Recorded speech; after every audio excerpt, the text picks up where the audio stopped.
First of all, thank you to everybody who joined me on last night's live stream. I really enjoyed it.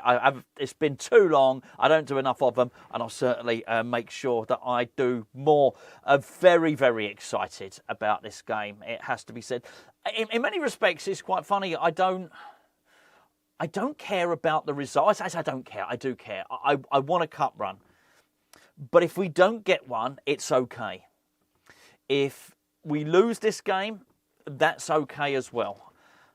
I think there'll be some regret that maybe we didn't do something a little bit earlier and at least give Potter the time to implement his ideas, because one training session just ain't going to do it.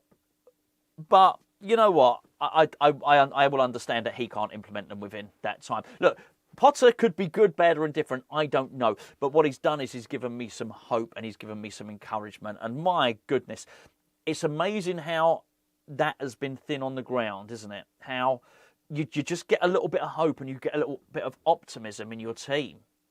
And you think, wow, that's what an alien concept. That's been, sorry, I was just checking my microphone was working. What an alien concept. That's not been the case for quite some time. And I found myself wondering if Potter was even aware of it. I wondered if Potter was aware when he went into that press conference that he could just breathe a little bit of life into the club, because that's a hell of a responsibility, right? Because he's just a human being anyway. He's going to be riddled with doubt. I remember the first time I ever heard the concept imposter syndrome.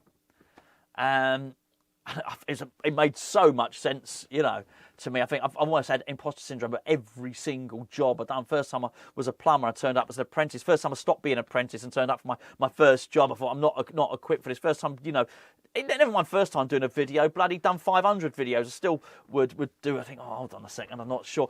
Imposter syndrome is a real thing. So I wonder if he's probably got all that element of doubt going on anyway, particularly after what's happened at Chelsea, and he's rocking up at West Ham probably thinking, well, I can do the job and can I do this? Without having the added responsibility on his shoulders of thinking, oh, I've got to grab a fan base with me and drag them and basically motivate them as well.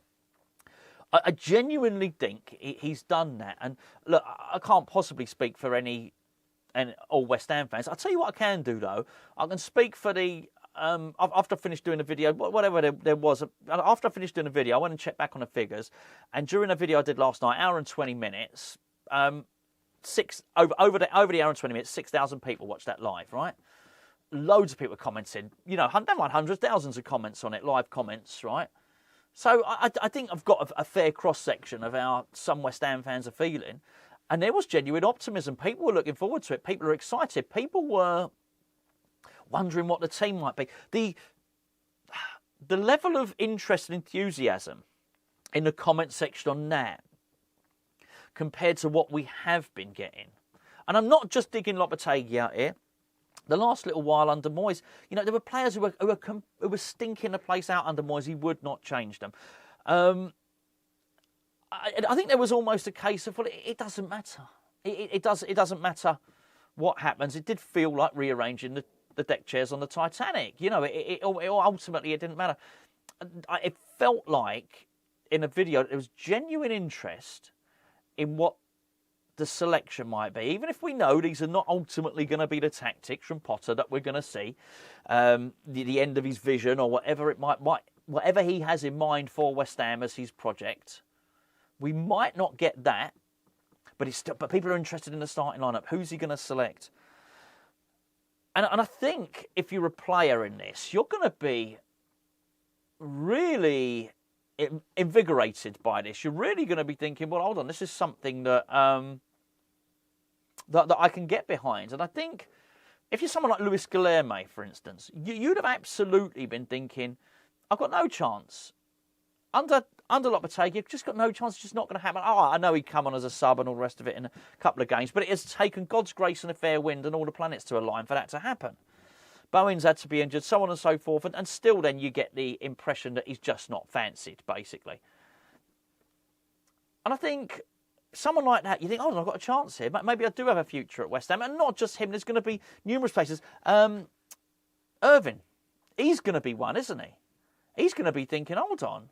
Probably thought he was definitely going to leave. He might still leave in January, who knows. But it may well be that Potter takes a look at him and thinks, actually, I like you. I like what you can offer. How much is going to change ahead of this game, Villa? I don't know. I mean, that's quite a bold thing, having one training session. Think, oh, I like him, you're into the team. I'm not sure that's what you get. And it might not be him, it might be someone different, but I do think there's a surprise coming. You use somebody more prominent than that. Crescencio Somerville. You got the impression that no matter how well he played, people compared him to Ben Rama. That's the biggest comparison. Almost no matter how well he played, he was never going to have a chance of getting a regular run in the first team in a position that suited him. That was Ben Rama, I felt. Ultimately, it didn't work out, but I think under a different manager, you may well find Ben Rama would have absolutely thrived under Potter. You don't know. But anyway. With Somerville, it wouldn't have mattered what he did under Lopetegui when Bowen and Kudus was back. Kudus was still going to go back on that left-hand side, even though Somerville's looked better than Potter.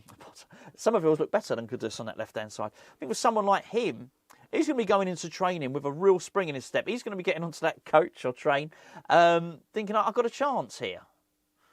And I think that's really, really important. Really important. It might even be someone totally left of field. I don't mean left wing, we discussed that, but Danny Ings, I don't know. But the fact that I'm thinking about it, the fact that I'm discussing it, the fact that I'm uncertain, it's something new, it's something different, it's something very, very positive. It's also, it's going to be tough for him, but let's be fair. Unai Emery, it would have known a lot what to expect with Lopetegui. Not just because he would have studied him throughout his career. They've known each other for years. They're both from the Basque Country, aren't they? It's not that. But even just watching West Ham this season, you could have unpicked us. You would have known where we were weak.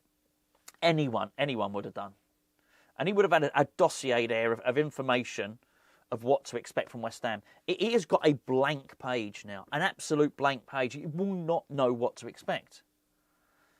I'm not sure there's time to trawl back through what Potter might have done with a different group of players at a different club under different tactics. He's not going to really give him much of an insight at all. And for that reason, I'm grateful. I'm really, really looking forward to it. So, join myself and Gio later on this evening. Hour and 5 minutes before kick-off. It's going to be a really good build-up show. Really looking forward to it. Yeah, catch you then.